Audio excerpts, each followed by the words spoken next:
ഈശോയുടെ അനന്തമായ സ്നേഹത്തെ നമുക്ക് ഓർക്കാം.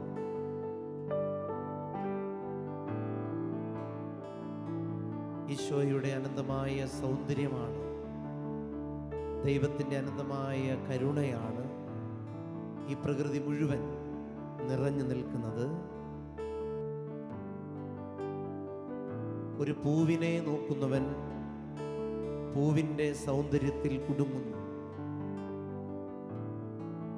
പൂവിനപ്പുറം മറഞ്ഞിരിക്കുന്ന സൗന്ദര്യത്തിൻ്റെ ഉറവിടത്തെ കാണാതെ പോകുന്നു.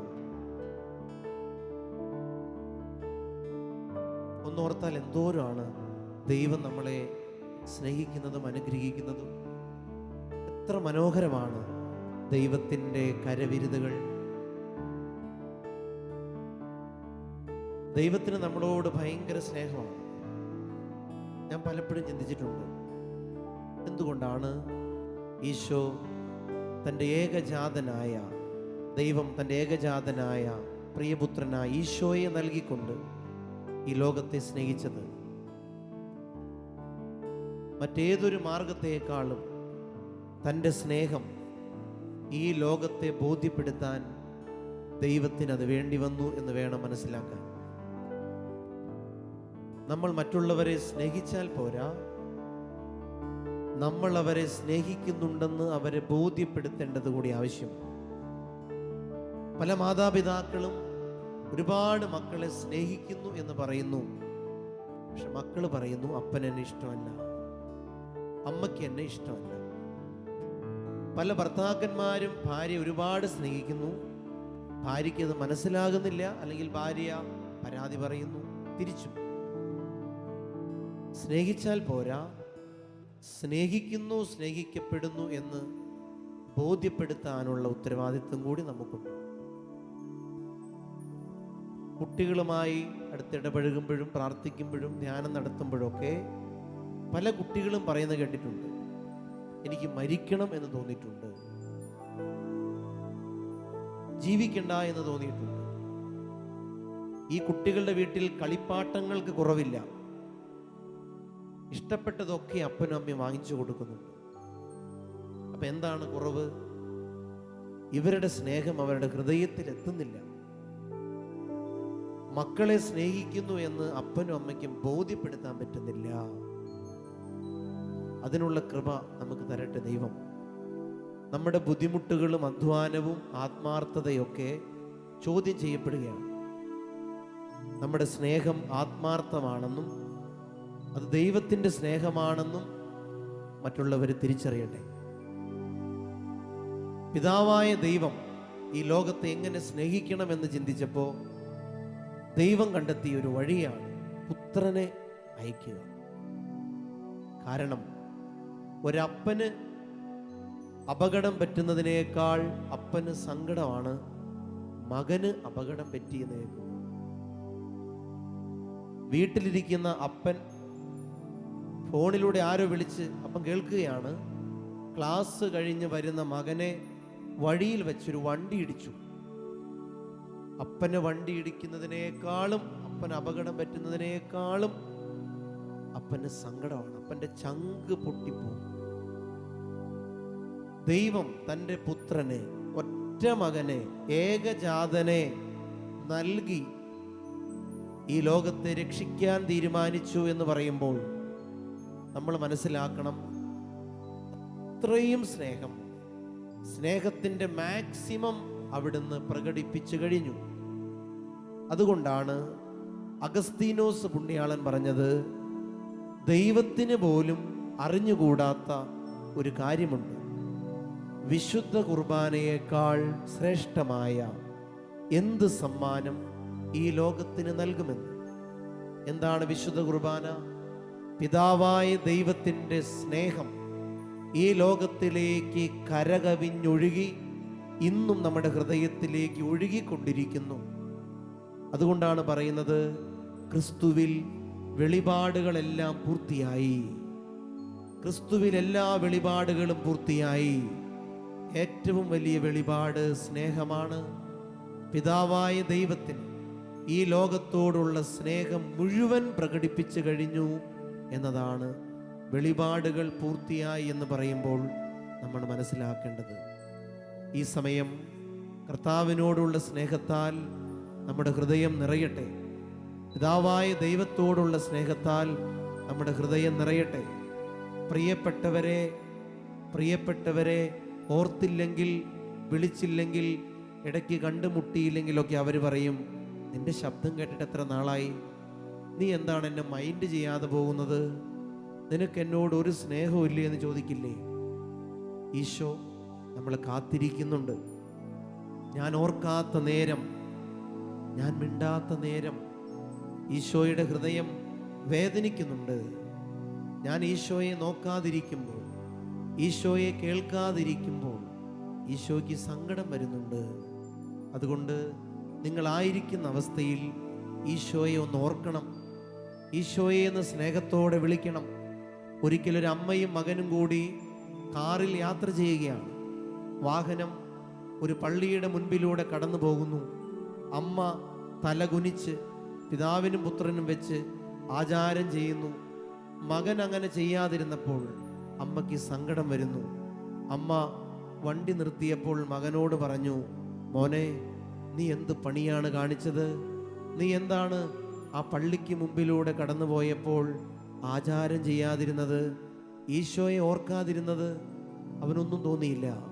അമ്മ പറഞ്ഞു, മോനിങ്ങനെ ഓർക്കുക, നിനക്ക് നിന്റെ അമ്മയോട് എന്നോട് ഭയങ്കര സ്നേഹമല്ലേ? നീ ഈ റോട്ടിലൂടെ കടന്നു പോകുമ്പോൾ അമ്മ ഈ വഴിയരികിൽ നിൽപ്പുണ്ട് എന്ന് നീ ഓർക്കുക. നീ എന്നെ മൈൻഡ് ചെയ്യാതെ പോയാൽ അമ്മയുടെ ചങ്കിടിക്കില്ലേ മോനെ? അമ്മയുടെ ചങ്ക് പടപടാന്ന് വേദനിക്കില്ലേ? ഈശോ ഇതുപോലെയാണ്.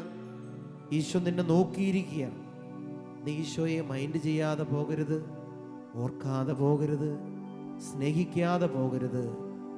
ഈ സമയം ഹൃദയം തുറന്ന് നമുക്ക് പ്രാർത്ഥിക്കാം, ഈശോയെ ആരാധിക്കാം.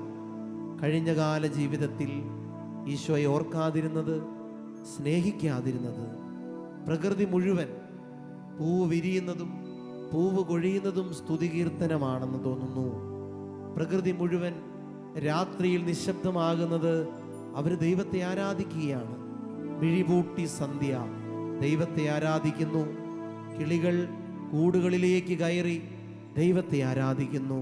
കാറ്റ് പതുക്കെ വീശിക്കൊണ്ട് ദൈവത്തെ ആരാധിക്കുന്നു. പ്രകൃതി മുഴുവൻ ദൈവസ്തുതി ആരാധനയിലാണ് എപ്പോഴും. ഈ ആരാധനയോടൊപ്പം നമുക്കും ചേരാം. മറ്റാർക്കുമില്ലാത്ത ഈ സൗന്ദര്യത്തെ, മറ്റെങ്ങുമില്ലാത്ത ഈ ആശ്വാസത്തെ നമുക്ക് നന്ദിയോടെ ഓർക്കാം. നമുക്ക് സ്തുതിക്കാം, നന്ദി പറഞ്ഞ്. Hallelujah, hallelujah.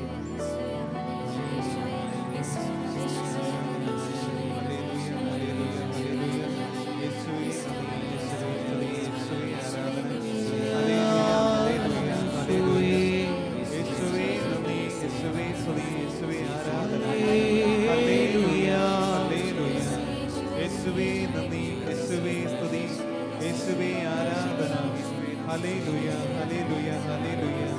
യേശുവേ നന്ദി.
മനമേ ഉണരൂ, പ്രിയനേ പ്രിയനേ വാഴ്ത്താം. പകലിൽ രാവിൽ ചിരിയിൽ നോവിൽ എൻ ശ്വാസം പോലും സ്തുതിയാൽ ഉയരും.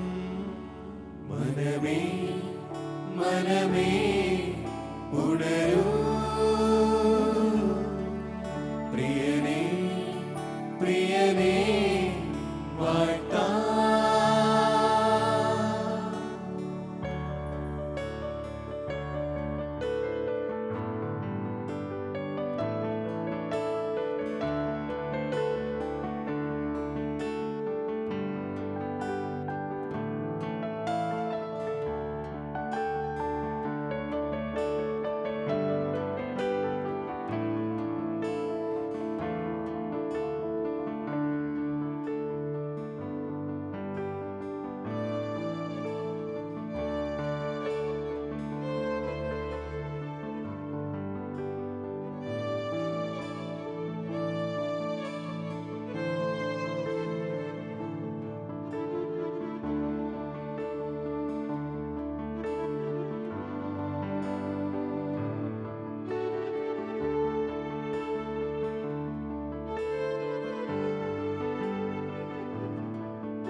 ഞാൻ ഓർക്കാത്തൊരു നേരം, ഞാൻ മിണ്ടാത്തൊരു നേരം, നിൻ ഹൃദയം ഏറെ തളർന്നു.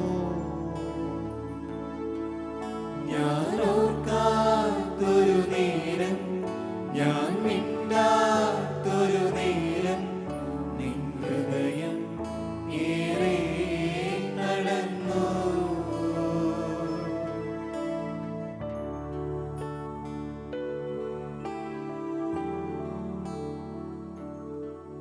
ഞാൻ നോക്കാത്തൊരു നേരം, ഞാൻ കേൾക്കാത്തൊരു നേരം, നിൻ ഹൃദയം ഏറെ മുറിഞ്ഞു.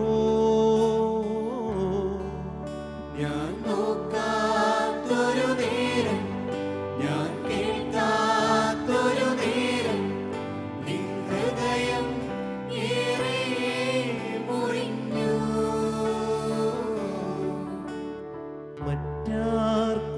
മറ്റാർക്കുമില്ലാത്ത സൗന്ദര്യമേ, മറ്റെങ്ങുമില്ലാത്ത ആശ്വാസമേ, മറ്റാർക്കുമില്ലാത്ത സൗന്ദര്യമേ, മറ്റെങ്ങുമില്ലാത്ത ആശ്വാസമേ, മറ്റാർക്കുമില്ലാത്ത സൗന്ദര്യമേ, മറ്റെങ്ങുമില്ലാത്ത ആശ്വാസമേ, മറ്റാർക്കുമില്ലാത്ത സൗന്ദര്യമേ, മറ്റെങ്ങുമില്ലാത്ത ആശ്വാസമേ. മനമേ മനമേ ഉണരൂ, പ്രിയനേ പ്രിയനേ വാഴ്ത്താം.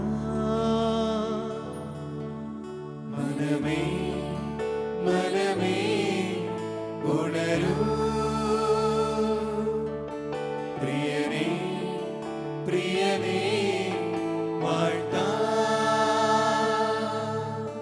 പകലിൽ രാവിൽ ചിരിയിൽ നോവിൽ എൻ ശ്വാസം പോലും സ്തുതിയാ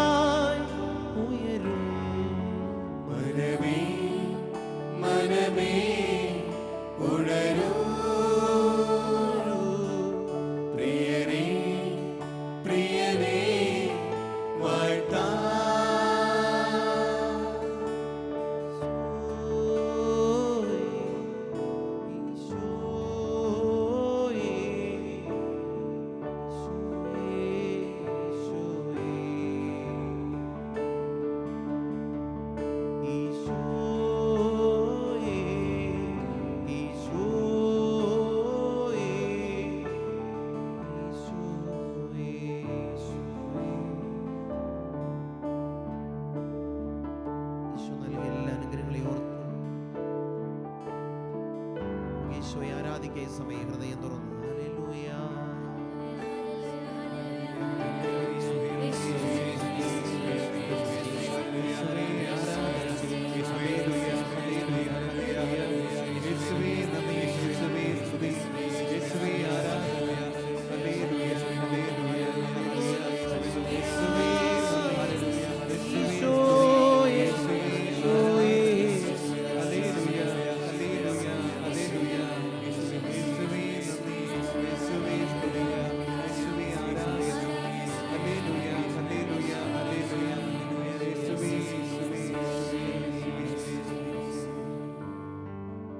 പ്രകൃതിയിലേക്ക് നോക്കിയാൽ പ്രകൃതി മുഴുവൻ ദൈവത്തെ സ്തുതിക്കുകയാണ്.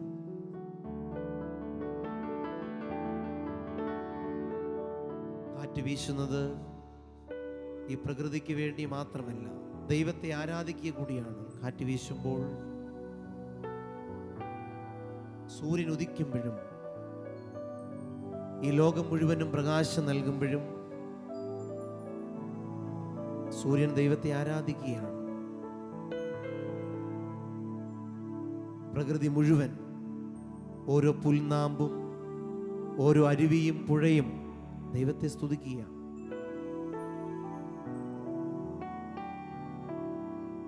പ്രകൃതിയിലേക്ക് ഹൃദയം തുറന്നു നോക്കിയാൽ കാണാം, അന്തരീക്ഷം മുഴുവൻ ദൈവത്തെ ആരാധിക്കുകയാണ്.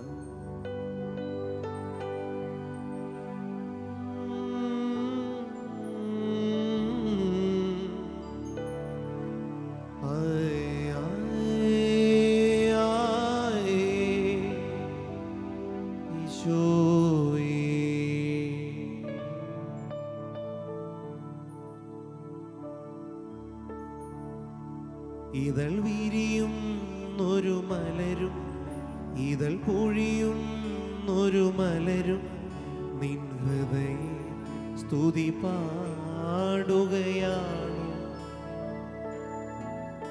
ഇതൾ വിരിയുന്നൊരു മലരും ഇതൾ പൊഴിയുന്നൊരു മലരും നിൻ ഹൃദയ സ്തുതി പാടുകയാണോ. മിഴി പൂട്ടുന്നൊരു സന്ധ്യ ശ്രുതി മീട്ടുന്നതുപോലും നിൻ സ്തുതി കീർത്തനമല്ലോ നാഥ. വിഴിപൂട്ടുന്നൊരു സന്ധ്യ ശ്രുതി മീട്ടുന്നതുപോലെ നിൻ സ്തുതി കീർത്തനമല്ലോ നാഥ. മറ്റാർക്കുമില്ലാത്ത സൗന്ദര്യമേ, മറ്റെങ്ങുമില്ലാത്ത ആശ്വാസമേ, മറ്റാർക്കുമില്ലാത്ത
ഹല്ലേലൂയ.